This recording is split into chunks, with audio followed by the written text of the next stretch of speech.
Sa isang tahimik na bayan sa Mexico, tila mabagal ang pag-ikot ng araw at gabi. Sa ilalim ng payapang anyo nito, may mga lihim na pilit itinatago at ayaw pag-usapan ng mga tao.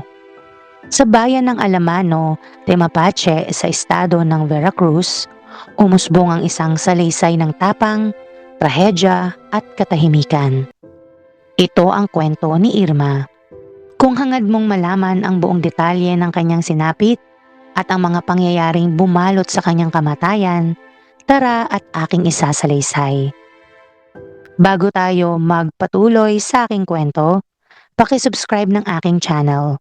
Pindutin ang bell button, pili ng all, para updated kayo sa lahat ng videos na i-upload ko.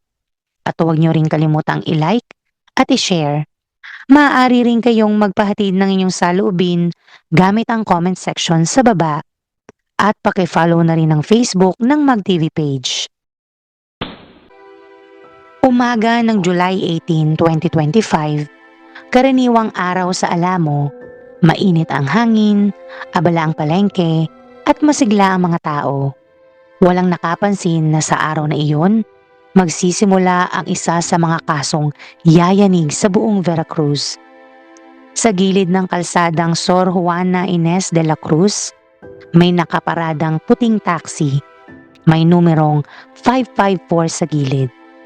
Sa loob, isang babae, maayos ang bihis, nakasalamin, tahimik na nakatingin sa daan. Siya si Irma Hernandez Cruz, 62 years old.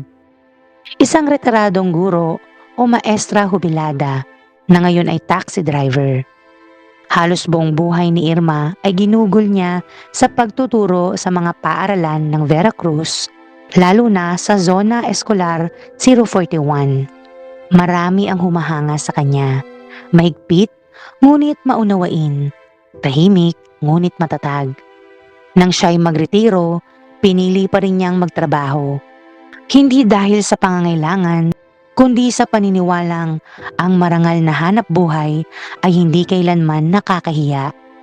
Araw-araw, nagmamaneho siya ng kanyang lumang Nissan Churro, dala ang ngiti ng isang gurong sanay sa mahabang biyahe ng buhay. Ngunit sa ilalim ng payapang anyo ng bayan, may banta ng karahasan. Sa Veracruz, laganap ang tinatawag na derecho de piso o sapilitang pagbabayad sa mga grupong kriminal kapalit ng kaligtasan. Kaya maraming taxi driver ang napipilitang sumunod. Ang hindi nagbabayad, madalas ay naglalaho ng walang bakas. Isa si Irma sa mga tumatangging yumuko sa ganitong sistema. Ayon sa mga testigo, nakita si Irma bandang alas 8 ng umaga, kumakain ng almusal sa karinderya malapit sa palengke. Matapos kumain, bumalik siya sa taxi upang magsimulang bumiyahe. Makalipas ang ilang minuto, may mga lalaking nakaitim at may takip ang mukha ang lumapit sa kanyang sasakyan. Isa ang kumausap, isa ang bumukas ng pinto, at sa loob ng ilang segundo, kinuha nila si Irma. Tahimik, walang sigaw, walang putok. Sa CCTV, nakita ang itim na pickup truck na sumunod sa kanyang taxi. At pagkatapos, pareho silang naglaho. Kinahapunan, hindi na siya makontak ng mga kapwa driver. Ilang araw matapos iyon, isang video ang lumabas sa social media. Isang babaeng nakaluhod, may ilaw ng flashlight sa mukha, napapalibutan ng mga armadong lalaki. Habang nanginginig, sinabi ng babae, "Huwag kayong makikialam sa mafia. Magbayad kayo. Huwag niyong kalabanin ng grupo." At nang umangat ang kamera, nakita ng lahat ang mukha niya. Siya si Irma. Ang video ay mabilis na kumalat. Maraming umasa na peke ito. Pero sa mga dating estudyante niya, walang duda, siya nga iyon. Dahil sa video na lumabas, kumilos agad ang mga otoridad. Ngunit iisa ang tanong ng lahat, bakit siya? Wala siyang kaaway, tahimik ang buhay, marangal na tao. Lumabas sa mga teorya, isa raw siyang ginawang halimbawa, isang babala sa mga tumatangging magbayad sa mga sindikato. Sa investigasyon, nakita sa phone records ni Irma ang kakaibang tawag 15 minuto bago siya mawala. Hindi rehistrado ang numero at kalaunan ay naging out of service. Sa CCTV naman ng isang gasolinahan sa Poza Rica, nakita si Irma na habang nagbabayad, makikita sa background na may isang lalaking nakamasid na nakasombrero. Kasunod nito, muling lumitaw ang itim na pick-up. Kaya naman sa pag-iimbestiga ng pulisya, lumabas na ang pangalan ng lalaking ito ay si Raul Medina, isang mekanikong dating nag-aayos ng taxi ni Irma. Ayon sa mga saksi, nakita raw siya malapit sa ruta ni Irma noong araw ng pagkawala. Dahil dito, hindi na nagaksaya pa ang mga pulis ng oras at agad nila itong inimbitahan para makapanayam. Sa istasyon, itinanggi niya ang lahat. Ayon sa kanya, wala umano siyang kinalaman sa pagkawala ni Irma at matagal na silang hindi nagkikita. Dahil walang sapat na ebidensya, napilitan ng mga pulis na palayain siya.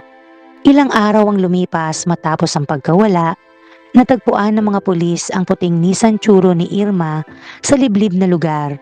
Puno ng alikabok, walang dugo, ngunit naroon ang bag niya at piraso ng uniforme.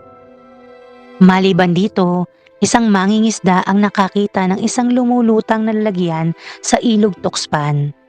Sa loob ng lalagyan, nakita nila ang mga ID, notebook at mga resibo na nakapangalan kay Irma.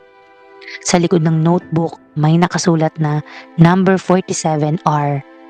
Dahil sa mga nakuhang bagong impormasyon, muling ibinalik ng mga pulis ang tingin kay Raul. Lumalabas na 3 beses siyang tinawagan ni Irma bago ito mawala. Sa huli, umamin si Raul na may tao umanong nag-utos sa kanya na ihatid niya si Irma sa isang lugar dahil may meeting itong pupuntahan patungkol sa utang. Dahil sa impormasyon ng nakuha ng mga pulis, agad nilang pinuntahan ang lugar. Mula sa salaysay ni Raul, sa daang patungong Poza Rica, natuntun ng mga otoridad ang isang lumang bodega sa gitna ng taniman ng tubo. Doon nila nakita ang mga bakal na kadena, basag na bote at pitakang pag-aari ni Irma. Kinumpirma ng DNA test na ang mga hibla ng buhok sa sahig ay kanya, ngunit wala pa rin ang katawan. Samantala, ang itinuturong nag-utos sa kanya ay si Don Javier, isang kilalang negosyante na pinaghihinalaang taga-pondo ng mga sindikato sa Veracruz.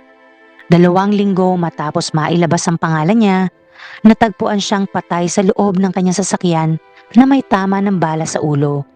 Walang iniwang paliwanag. Parang sinadyang tapusin ang usapan. Makalipas ang 2 buwan matapos mawala si Irma, noong September 2025, natagpuan ang kanyang mga labi sa ilog Tuxpan. Kinilala siya sa pamamagitan ng dental records. Kasunod nito, idineklara ng mga otoridad na kasong kidnapping at homicide ang nangyari kay Irma at si Raul Medina ang pangunahing sospek. Ngunit para sa pamilya ni Irma, hindi iyon maituturing na hustisya. Ayon sa kanyang anak na si Ana, hindi lamang si Mama ang biktima. Lahat ng babaeng takot maglakad sa sariling bayan, lahat ng gurong pinipiling manahimik, sila rin ay biktima. Samantala, tuwing July 18, nagtitipo ng mga taga-Alamano sa plaza. Nagsisindi sila ng mga kandila at hawak ang larawan ng guro na minsang nagbigay liwanag sa kanilang pagkabata. Sa puso at alaala ng kanyang mga estudyante, nananatiling buhay si Irma. Isang guro na hindi pumayag na talunin ng takot ang katotohanan at nag-iwan ng aral na hindi kailanman mabubura. Sa kabila ng lahat, nananatiling walang ganap na hustisya para kay Irma. Natagpuan man ang kanyang mga labi at naaresto ang pangunahing sospek na si Raul, tila doon na rin natapos ang usad ng kaso. Marami pa ring tanong ang nakabitin. Sino ang tunay na mastermind? Totoo bang si Don Javier ang nag-utos? May iba pa bang sangkot na nananatiling malaya? Sa pagpanaw ni Don Javier, bigla ring nanahimik ang investigasyon. Walang malinaw na pasya mula sa korte. Walang pinal na hatol na magbibigay ng kapanatagan sa pamilya. Unti-unti, tila nilalamon ng katahimikan ng aso, tulad ng nangyari sa napakaraming biktima ng karahasan sa Veracruz. Para sa pamilya at mamamayan ng Alamano, nananatiling sugat na hindi naghihilom ang alaala ni Irma. Hindi pa tapos ang laban hanggat hindi natutukoy at napapanagot ang bawat may sala. Hanggat hindi dumadaing ng hustisya ang kanyang pangalan na may kasagutan, mananatili itong sigaw sa hangin na ayaw pakinggan ng mga dapat managot. Bago po matapos ang video, nais ko pong batiin si Nena Habasa 628 from Cubao, Quezon City. Sana po ay tama ang bigkas ng inyong mga pangalan. At kung nais nyo pong magpa-shoutout, paki-comment lang po sa ibaba. Dito na po natatapos ang kwento patungkol kay Irma Hernandez Cruz. Ako po si G. Maraming salamat.